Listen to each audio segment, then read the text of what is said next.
அரசு ஆரம்ப சுகாதார நிலையத்தில் கருத்தடை அறுவை சிகிச்சை செய்ய சென்ற இளம் பெண் பலியானதையடுத்து ராமநாதபுரம் மாவட்ட அரசு மருத்துவக் கல்லூரி மருத்துவமனையில் போலீசார் குவிக்கப்பட்டுள்ளனர்.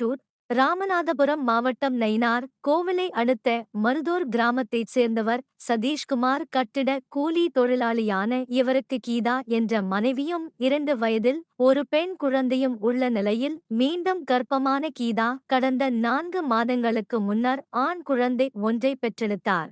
2 குழந்தைகள் பிறந்த நிலையில் கருத்தடை அறுவை சிகிச்சை செய்து கொள்வதற்காக நயினார் கோவில் ஆரம்ப சுகாதார நிலையத்தில் செவிலியர்கள் தொடர்ந்து அறிவுறுத்தியதன் அடிப்படையில் இன்று காலை கருத்தடை அறுவை சிகிச்சை செய்து கொள்ள சென்ற கீதா உயிருக்கு ஆபத்தான நிலையில் ராமநாதபுரம் மாவட்ட அரசு மருத்துவக் கல்லூரி மருத்துவமனைக்கு கொண்டு செல்ல இருப்பதாக திடீரென செவிலியர்கள் கீதாவின் உறவினர்களுக்கு தொலைபேசியில் தகவல் தெரிவித்ததை அடுத்து அரசு மருத்துவமனைக்கு வந்து பார்த்தபோது கீதா உயிரிழந்து விட்டதாக மருத்துவக் கல்லூரி மருத்துவமனையின் மருத்துவர் தெரிவித்ததை அடுத்து கீதா நயினார் கோவில் ஆரம்ப சுகாதார நிலையத்தில் தவறான சிகிச்சையால் உயிரிழந்ததாக கூறி உடலை வாங்க உறவினர்கள் மறுத்து வருவதால் ராமநாதபுரம் மாவட்ட அரசு மருத்துவக் கல்லூரி மருத்துவமனையில் பதட்டமான சூழல் நிலவுகிறது.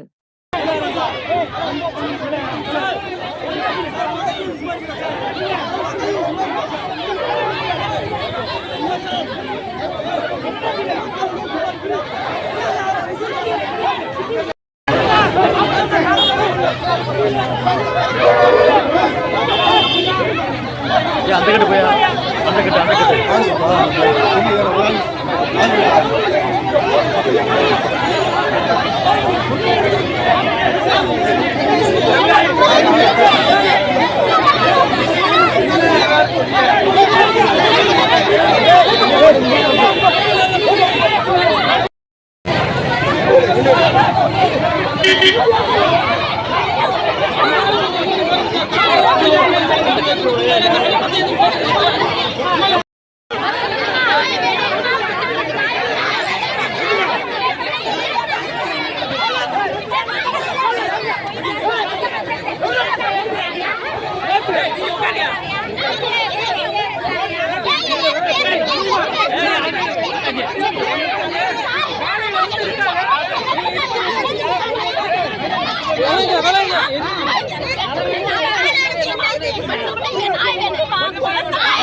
Thank you.